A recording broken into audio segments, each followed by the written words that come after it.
Lucy. Oh, hey. What's happening? How's it going? Cool, yeah, I'm Michael from Ford. Michael.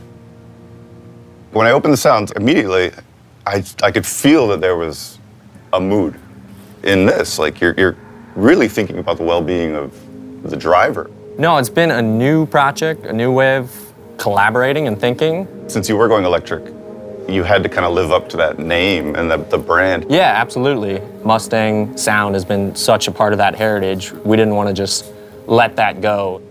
Having free reign to experiment, a daunting task and super exciting. Having to sit and go, what would this sound like? How long did you guys ask yourself that question? Well, did you marinate on it for a while? Conversations with the Ford guys, with Michael and the rest of the team there too, about potentially like existing sounds that are out there or things that have been sound designed in film, and also real world elements too that could then be manipulated to give you that futuristic sound, but it's still based in something organic, something real, you know? Yeah, what is the future like, but also like, how can we bring some layer of authenticity and experience that, you know, makes sense? Interestingly enough, we definitely wanted to avoid creating a sound that sounded like a combustion engine. Right. That's what cars sound like now. Or a digital version. Or a digital version of a combustion engine, right. It's gotta be cool, it's gotta feel good, it's gotta sound good, but then... It's Mustang. Yeah, there's a population of people that like have this love for the way the car sounds. It's got to immediately feel new and familiar at the same time. Exactly. You can do something 50 ways. Right. But there's one perfect way to do it. So you have to kind of do the 49 before you know that that's the one that I need to do. And that's definitely what we and what you guys did. Like, we went through a lot of different sounds. How many sounds? When did you know it was done? Like, I'm sure it was between both of you. You had to talk about Mike it. told When us the we were client done. says it's done. Yeah. Keep working. We were given a task and approached it in a certain way, but then now you've been given a completely different task. I'm remixing a car. Yeah. I'm excited to see how you can, you know, expand on the ideas that we created. Well, I appreciate the trust, and I appreciate you guys, you know, letting me do it.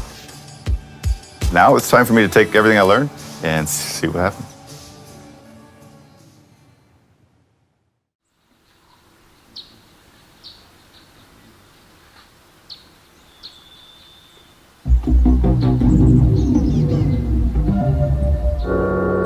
Yeah. First impressions, they're rich. They're very rich. I really didn't know what to expect. That's sweet. But right away, I love the musicality that I've heard. You know, when I make music, where do you start?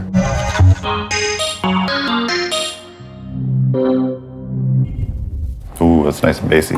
I knew I wanted to start with the engine hum. I feel like when we were working on these, there was something special about that. That's one. true. It That's was, true. You know, That's that moment you look at Tell me each about other. that. You look at each other and you go, I think this might be the one. How do you start this song? You know, how do you create a vibe? And there's so many other elements that have nothing to do with the instruments or the players. It's just the combination of all these things that make up the vibe that gets recorded. Yeah, let there be light. There's no soul, like, in the machine. Like, I'm the soul, you know? But each one of these machines with a different operator does a completely different thing. The human emotion is the key thing that separates this from anything else, you know? So as a musician, I can open it up and I have, you know, what would be physically a room full of, you know, synthesizers, effects. And at times that can be pretty daunting. Something that I think we learned, some of the best stuff was based on the limitation. I would say I can relate to constraints a lot in the engineering world, because you can make these sounds, but your vehicle is not going to have a room full of synthesizers in it.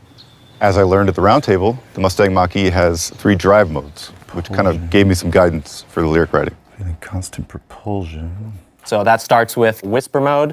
You ride with the whisper. And then it goes to your engage mode, which is kind of your everyday, what you hop in and you're driving.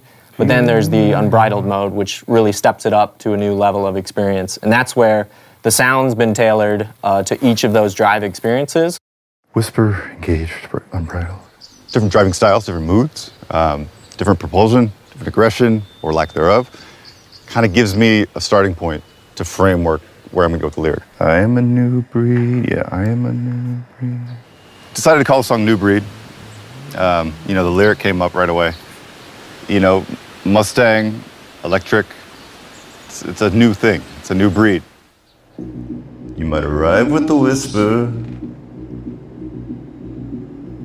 We'll find it's time to engage. And it's like a process, collaboration. Whether it's a song, whether you're in a band, you're just always looking for their talent to bring something out of you, and hopefully vice versa. And I think I got some of that. I got a lot of that. New Breed is done. Feel good. I figured who of all people to show it to first than Michael Sonnenberg from Ford. Wait a minute. Oh, he actually drove the Mach E. Oh, man. This is a nice surprise. Yeah, what do you think, man? Good to see you. First time seeing it in person. I know, right? Dude, everything so far has been in headphones, on laptops, or in my studio. Right. This is the first time I actually get to see where it's all coming from. You want to give it a spin? Are you serious? Yeah, let's go for it. Let's do it. Wow. So you ready to hear the song? Yeah, man, let's take a listen. Awesome. Go for it. I recognize that. Thought you might. I don't know if anybody's remixed a car before. And this is something that you could never do on your own. You know, you could never do on your own. I could never do on my own. It takes all these players to be given a platform like this, thanks to Ford, and then just creating like art for the sake of art.